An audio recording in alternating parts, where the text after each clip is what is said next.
நேத்து நைட்ல இருந்து ஒரே பரபரப்பான பதட்டமான சூழல். அது வேற எதுவும் இல்ல, இன்னைக்கு ஏர்லி மார்னிங் ஸ்பேஸ்ல இருந்து எர்த்ல லேண்ட் ஆன ஒரு 4 பேரோட வருகைக்காக இந்த உலகமே கண்மூடாம காத்துட்டு இருந்துச்சு சொல்லலாம். சக்சஸ்ஃபுல்லா அவங்க லேண்ட் ஆயிட்டாங்க. அந்த லேண்ட் ஆன 4 ஆஸ்ட்ரோநாட்ஸ்ல ஒரே ஒரு உமன் ஆஸ்ட்ரோநாட்ஸ், அவங்க வேற யாரும் இல்ல, சுனிதா வில்லியம்ஸ்.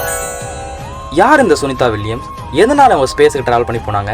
ஏன் இன்னைக்கு உலகமே பரபரப்பா இந்த ஒரு பர்டிகுலர் பர்சனை பத்தி பேசுதுன்னு இந்த ஷார்ட் அண்ட் ஸ்வீட்டா பாத்துடலாம். சுனிதா வில்லியம்ஸ் வந்து ஒரு இந்தியன் ஆரிஜினை சேர்ந்தவங்க. பர்டிகுலரா பாத்தீங்கன்னா குஜராத். இவங்க பிறந்தது படிச்சதெல்லாம் யூஎஸ்ல தான். நாசாவோட 9th ஆபரேஷனல் க்ரூ ப்ராஜெக்ட்டுக்கு சுனிதா வில்லியம்ஸையும் பஸ் வில்லியமோரையும் லீட் பண்றதுக்கு செட் பண்ணியிருந்தாங்க. அவங்க கூட 2 பேர், மொத்தம் 4 பேர். இந்த ஸ்பேஸ் எக்ஸ் க்ரூ 9 மிஷனோட டார்கெட் என்னன்னு பாத்தீங்கன்னா ISS, அதாவது இன்டர்நேஷனல் ஸ்பேஸ் ஸ்டேஷன். அங்க இருக்கிற ஆர்பிட்டல சுத்திட்டு இருக்கக்கூடிய ஸ்பேஸ் ஷட்டில டெஸ்ட் பண்ணணும். இந்த மிஷனோட எஸ்டிமேட்டட் டைம் எவ்வளவுன்னு பாத்தீங்கன்னா 8 நாள் தான். ஆனா அன்பார்ச்சுனேட்லி 9 மாசம் ஸ்பேஸ் சுத்திட்டு இருந்திருக்காங்க. டெக்னிக்கல் ஃபால்ட்னால எவ்வளவு மன வலிமை இருந்திருக்கணும். அது மட்டும் இல்லாம இன்னைக்கு ஏர்லி மார்னிங் சக்சஸ்ஃபுல்லா அவங்க வந்து லேண்ட் ஆயிட்டாங்க. அது மட்டும் இல்லாம 2 நாளுக்கு முன்னாடி தாங்க கல்பனா சாவோட பர்த் அனிவர்சரி. இதை பத்தி நீங்க நினைக்கிறீங்கன்னு கமெண்ட்ல சொல்லுங்க.